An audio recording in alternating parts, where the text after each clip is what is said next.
There are no bad guys, just disturbed guys.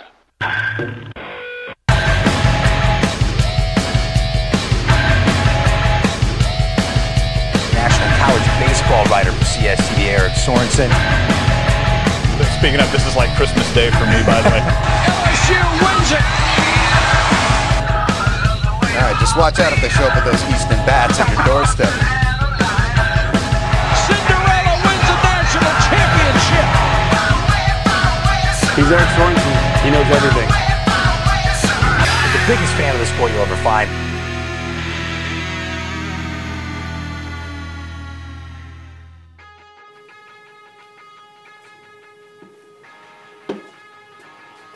I bet you thought that big money, national powers from the Big Six conferences never went on the road to play mid-major teams from the Northeast in the month of May. You see, that's where you're wrong. Back in the 1980s and the early 1990s, University of Maine head coach John Winkin kind of made it a regular thing to bring in a national power at the end of the year and play him in the final weekend of the baseball season.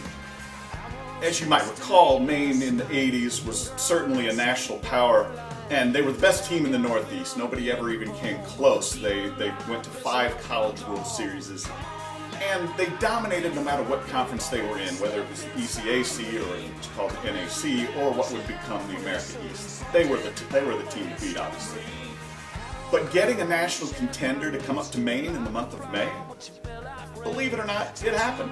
Ron Frazier would bring his Miami Hurricanes team up there on a regular basis at the end of the year, kind of forming an unlikely rivalry with the Black Bears. And also, Winkin also was able to bring in teams like UCLA, Notre Dame, who at the time was great, and even Western Carolina, who at the time was coached by a young man named Jack Leggett, who was a Maine alum. They would all come up there and play at the end of the season in consecutive years.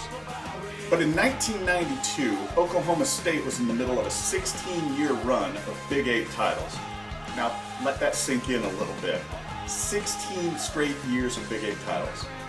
Anyway, in 92, they were 49-16 on the season. They were dominant. They ended up the season in Omaha again, but they went 0-4 on one particular weekend early in the season at a tournament in Lafayette, Louisiana. Now, 2 of those losses came at the hands of the University of Maine, right? So Gary Ward, the head coach of Oklahoma State, he was kind of pissed off at how his team played and apparently wanted to kind of make amends for that. So he contacted John Winkin about, getting a rematch with the Black Bears the following season. Winkin was, that's great, let's do it, but the only weekend I have available is the final weekend of the regular season, which he hadn't filled in on his schedule yet. So Coach Gary Ward at Oklahoma State, he was kind of like, all right, we'll come up there and play on the final weekend. Great. So at the end of the 1993 season, a week before Oklahoma State would host a regional at the L.E.P. Reynolds Stadium, the 10th ranked Cowboys made the trek up to Orono, Maine. Once there, the team, the officials, their fans, everybody, they were given the royal treatment. They got put up at the Black Bear Inn, and on the Thursday night before the series began, they were given a feast of Maine lobster and Maine potatoes and I think some kind of Maine elderberry wine of some sort. They were kings in a king's land. Got treated really well, red carpet kind of treatment. As for the series itself, Oklahoma State would go on to win all 3 games.